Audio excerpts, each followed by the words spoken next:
fear public speaking more than they fear death. But they're close. So today, we're going to start and learn the physical properties of how it is that you deliver effective presentations. Thank you to my friend Jim Singleton, who's 71 years old.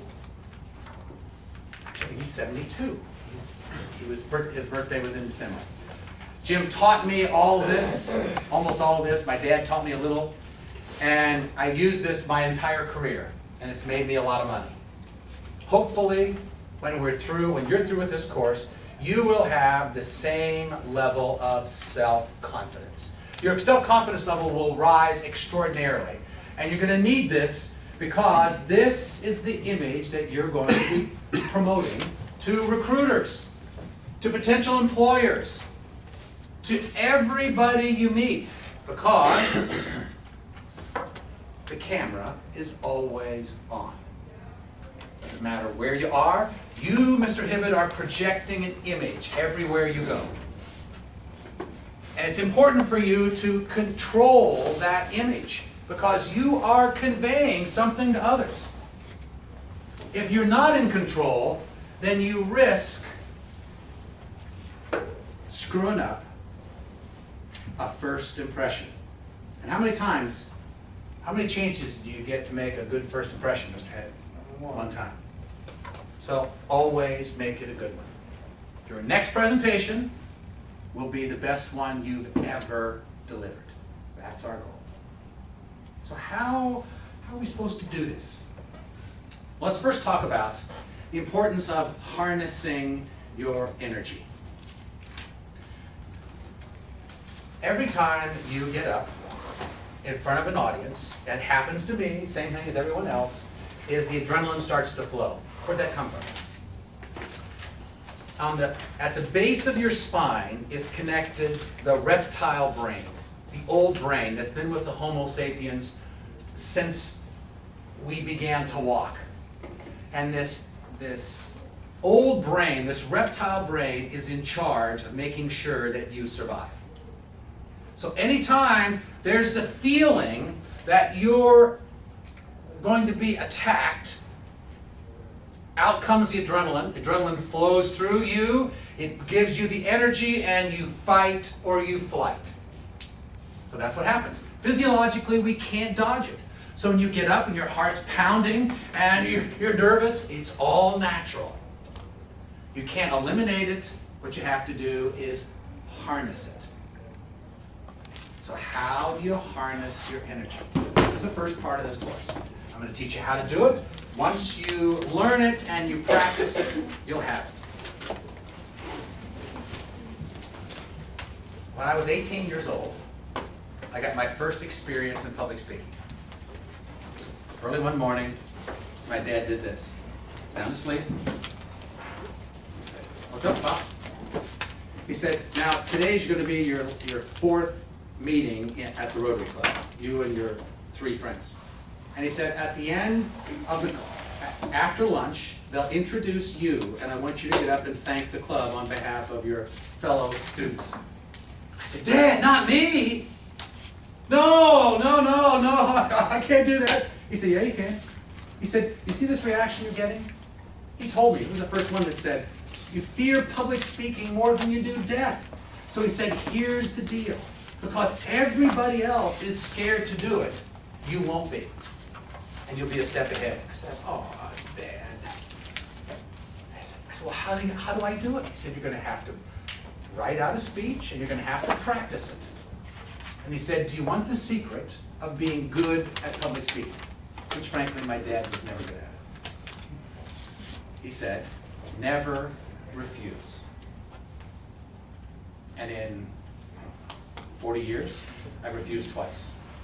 On 2 occasions, I refused to speak because I didn't know anything about the subject. So I said, I'm sorry, I would love to speak, but I can't speak on that. Otherwise, I always do it. Why? After about 100 speeches, an incredible thing happens. Your brain connects to your mouth. So that You can practice. I can remember it happened in Glasgow, Kentucky. At a breakfast meeting, I was speaking on leadership to the Rotary Club in Glasgow a long time ago.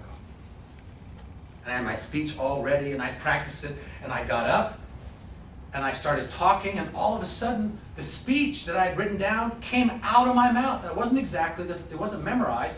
I practiced it enough that I was able to deliver it, and my main points started coming out, and I thought, whoa, is this cool? I could just stand up, and out of my mouth come these things I plan to talk about. About 100 speeches, on it comes. So that means in order to get there, you have to practice and practice and practice and practice and practice. And when your fraternity or your sorority says, would you get up and talk about it, you smile and always say, yes, I will. And I'm going to give you all the tools for how to do that. Questions? All right, now let's start. I want you thinking about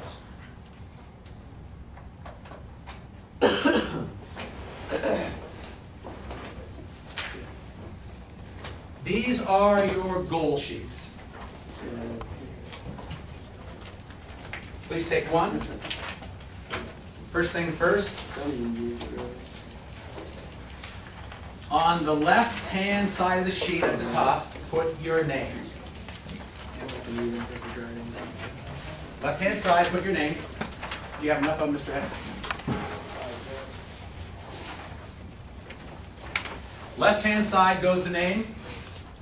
Right-hand side, your team number. Did I give you your team last week? Yeah. Oh, thank you. Team. Mr. Odom.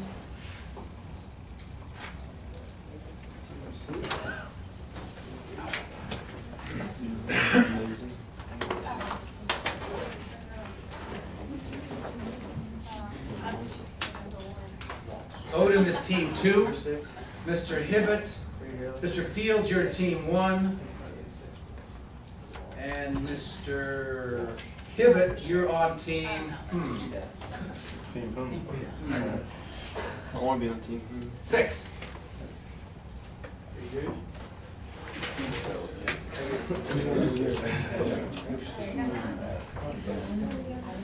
I just want to go on the team again. Anyone else not have their team number? Miss Huey, you are on team 4.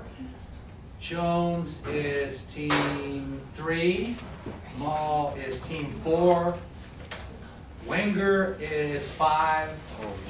Montgomery is 5. Mullins is 4. Munt is 4. Holmes is 5. Walsh is 6. Lowe is 2. And Malt? Now, as we've said, the camera is always on. Every move you make, you are creating an impression in someone else's mind. So the first thing we need to establish is the goal that you need to establish is the goal that you're going to set to be able to deliver the image that you intend to deliver. Now this is your goal, not mine. I'll give you some sample goals. Some people want to be seen as enthusiastic, motivating, confident. You've seen presentations, you've seen probably a professor or two who did not exude those kinds of images. You may have seen someone deliver a presentation who is boring, listless, dull. Now if that's how you want to be seen, go ahead and write that down.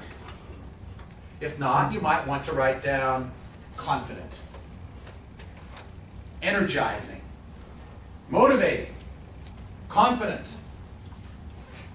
Whatever adjective you think describes you, the kind of image you want to project, I want you to write down in that goal sheet as number 1. If there's a second one, write that down. And this is a list that you can add to as we begin our presentations. If you decide midway through that you want to be seen as intelligent or captivating, write that down. And when you do that, we're going to hold you accountable to following through and delivering and conveying that particular image. Any questions? So write those down now. Now, how will you go about delivering upon that image goal? Below, you'll see some helpful hints. These are the properties, the speaking properties, that will hold you accountable to. Some people are going to be good at these, and some people won't. That's okay. So let's start at the top. What's eye contact? Eye contact is the ability of you to deliver your presentation one person at a time. That's how you deliver it. You don't look at the wall, you don't look at the ceiling. You deliver them one person at a time with great eye contact. We call this giving great eye contact. Why is that important, Mr. Walsh? Those dastardly non-words. You can help us today, Mr. Walsh. And Ms. Montana. Oh, here. Ms. Thompson, you haven't clicked it, have you? Practice it? No.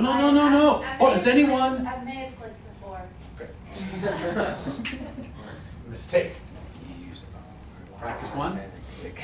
I want you to hold this. The clickers always hold this ready to catch someone in the middle of the click. Why do we do this? Oh, Mr. Hibbett, you haven't responded to this yet. Mr. Odo, I'm not sure you have either. On non-words, because we're going to go over this in a second. Non-words are those words that detract from the meaning of a sentence, and they'll distract an audience. Those non-words are like, right, so, you know, and people make up non-words all the time. So what we're going to help you, so I asked the class before you got here, how many are going to stay at Western for the rest of their life? Is that their plan? Is that either one of your plans? No. Okay. Then you're going to go out, and when you go out into the real world, and your vocabulary is full with like, right, so, and you project that image, what do you think people think about you? You're ignorant. That you're ignorant? I was here when we went over that. I'm sorry? I was here. You were here, so you already got that. So the question is that the image you want to convey? No. No. So you can make the decision in this class to get rid of those non-words. And the way that you do it, you've been talking about this, haven't you? Oh, you know, that animal brain. The way that you persuade yourself to change anything is you have to jam it down into that reptile brain. And see, the reptile brain carries the emotion. We are persuaded by our emotions. We decide to do something differently emotionally, and then we rationalize it with our outer brain. But we make the decision at a gut level. So if you want to change that, you say to yourself, on non-words, I'm done. It's over. And when you do that, it goes right down in that animal brain. It says, oh, I hear you. If you say, oh, I think it's over, I think I'll try, it's not listening. If you say to yourself, I'm done, then you'll begin hearing.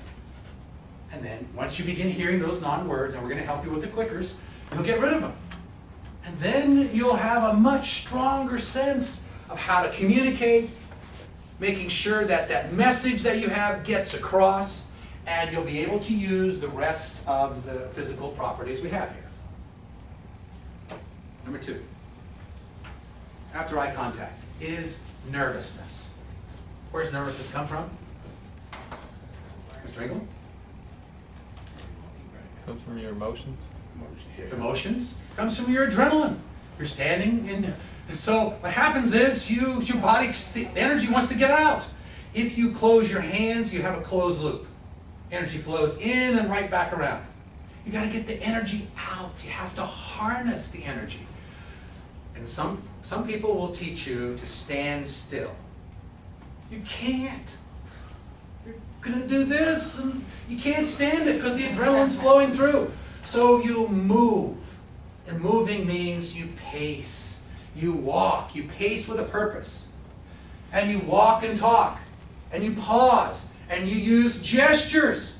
What do gestures do? Gestures convey what's in your brain to your audience visually. You don't put your hands in your pockets because you can't gesture. And you got the keys, you know, and that's a distraction. You want to eliminate every distraction. Why? Because you are the message. You are the message, not your PowerPoint, not all your slides, no more note cards, that distracts. Leave the note cards down, smile with enthusiasm, and you deliver your presentation with a smile on your face, confidently. Because that you can control. You can't control how they're going to respond. You can only control the image that you project. And the more you work on eyeball to eyeball, when you deliver your presentation eyeball to eyeball, you know whether people are listening. Right, Ms. Moore? And I know whether you're listening. If I look at you and your eyes are over here, although some of you are pretty good at this. You can look straight ahead like this, your brain's a million miles away. I got that one pretty well too, so I'll ask you a question, just to kind of bring you back. So we talked about appearance. Now how about appearance? How should you look? You never want your appearance to distract from your message. If I wore this outside, this distracts a little bit from my message. The first one, like, why is that guy wearing that weird thing around his neck? Nobody ever wears those. Well, I told you, I got this from a Navajo. He said he was a chief. I thought it was kind of cool. So I bought it in Arizona a couple weeks ago, and I like it. So I'll probably buy some more. And I told you my friend Ralph Smead motivated me to do it. So every time I put them on, I think of my old friend Ralph Smead. So appearance. What you always want to do is dress one level above the expectation of your audience. Why? Because you don't want your appearance to distract. If you dress one level above, people will say, oh, that person looks nice. And now gals, do not distract. Don't do that, because if you distract using your properties, and the guys won't listen to you, they'll be watching you. And you are the message. So you've just got to be careful about how you dress. Guys, as I told you, when you give your presentations here, no ball caps, frontwards or backwards, get rid of those things, because you are going to convey an image. And a ball cap on backwards, in most situations, does not convey confidence and credibility. It conveys, no offense, you're still in college. So you can wear it around your friends, but not when you are in a sales role. Gestures. We talked about gestures. You start with your hands at the side, no pockets, this, no palm leaf. You start at the side, and when you think about the image of what you're going to convey, out come your gestures. And you want your gestures just to be as big as they need to be to convey the image. If you're mad, then you might stomp like you're mad. I mean, you use your gestures to give the visual image, because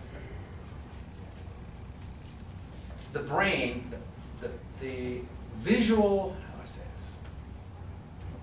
The brain is wired so that there are 40 times more connections to the eyes than there are to the ears.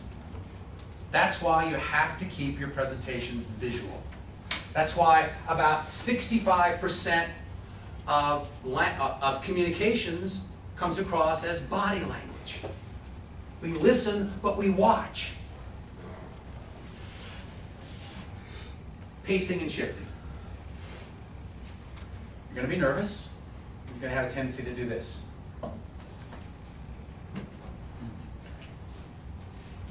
Because you're burning off the energy. Instead of just pacing purposely.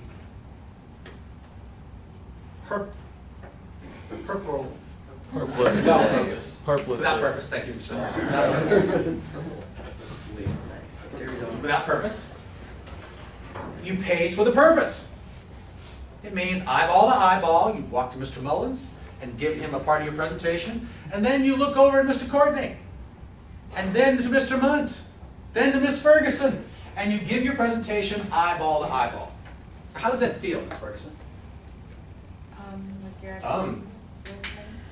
Yeah, it's that the person is that you've connected with the person, and if you do that, it's registered emotionally, as if I'm presenting to you and to you. If the idea is to persuade, how important is it to smile? Mr. Singleton, if you were here, say, I think I'm smiling a lot, Singleton would say, Derry, smile more, smile more. Always after me to smile more because I'm too darn intense. It's my challenge. Enthusiasm. Enthusiasm, if you don't have it, you fake it till you make it. Why? Because enthusiasm sells. It conveys confidence. Even if you don't feel like being enthusiastic, it doesn't matter. What matters is the impression that you make on your audience. Your speaking pace. There are many speakers who do not vary their pace. Their pace is always the same. And if it's always the same and they don't have intonation in their voice, what happens, Mr. Wenger? They get the same result. Fall asleep. You've got to vary the pace. You've got to control your voice. Sometimes your voice needs to be strong. Sometimes it needs to escalate. Sometimes at the end of a sentence you need to come down. Sometimes you need to come up. And you need to be in control of that. So on several occasions you're going to get the opportunity in this class to speak, and then you'll go in the soundproof room and watch your recording, and that'll be a fabulous experience. Now right now it doesn't seem like it's too fabulous. But once you're in there, you'll see, oh, I didn't know I did that. Wow, look at that. You're right. I need to slow down. And then you'll watch someone deliver a presentation, and you'll say, wow, I really like the enthusiasm that Ms. Thompson had. I'm gonna now start to be more enthusiastic. You'll write that goal down, and the next time you'll speak, you'll improve. Pauses. Again, Mr. Singleton's in my ear. Derry, pause. What's the value of a pause? Mr. Odom. So people can take in what you said. If you're intense, if you're excited and enthusiastic, and you don't give your audience a chance to breathe, pause, they won't remember it. And they'll stop listening if you're too intense. So you have to slow down, and you have to vary your speaking pace. Non-words we've talked about, and voice control. Being in control of your voice so that as your brain is getting ready for the words to come out, you can alter how you're going to deliver those based upon what your brain says is coming next. I know that sounds like all these things working at the same time, and it's going to take you a while to get all this together, but that's one of our goals. Why are we doing it in this class? Because this is, thank you, Mr. England, and I need your sheet. If you'll leave your sheet with me. Oh, you didn't quite fill it out, did you? I want you, take it with me, and then give it to me at the next class. Okay. I want you to write down what you need to do in terms of these physical properties to help you get closer to your image goal. Do you need to slow down? Do you need to speed up? Do you need to get louder? Do you need to soften up? Do you need to get rid of non-words? Look at the list below as an introductory list and identify what you need to do to get closer to those image goals.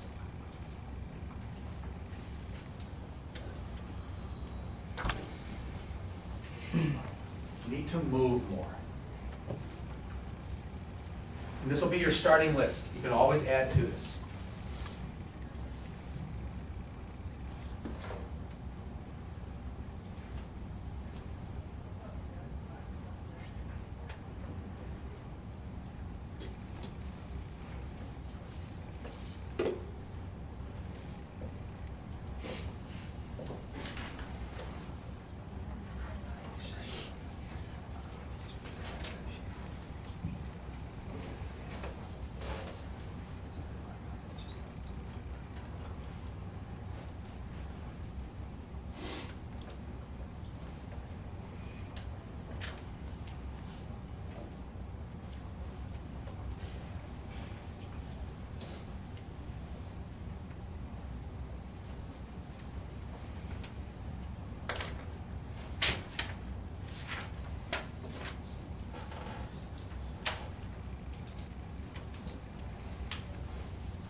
1 or 2 might be okay to start. You can add to your list. Matter of fact, I want you to. I want you to watch presentations, and I want you to watch someone and how they present, and I want you to say, that's the way I want to do it. I want to do this. Write that down. Then you'll incorporate that in your next presentation. So I'm going to collect these back from you in terms of your teams. So team 1, let me have them first. Team 1.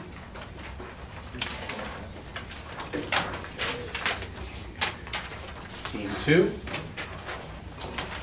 Team 2. Sir. Team 2.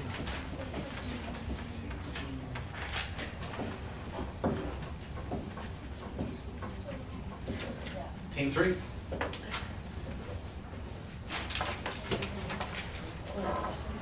Yeah.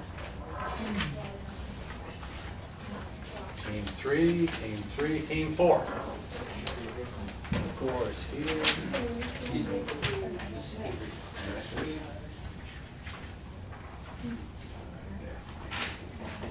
Team 4.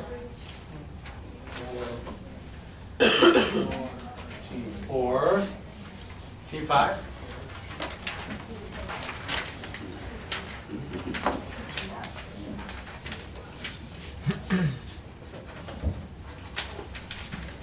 Finish with the presentation. You can turn it off. And Team 6.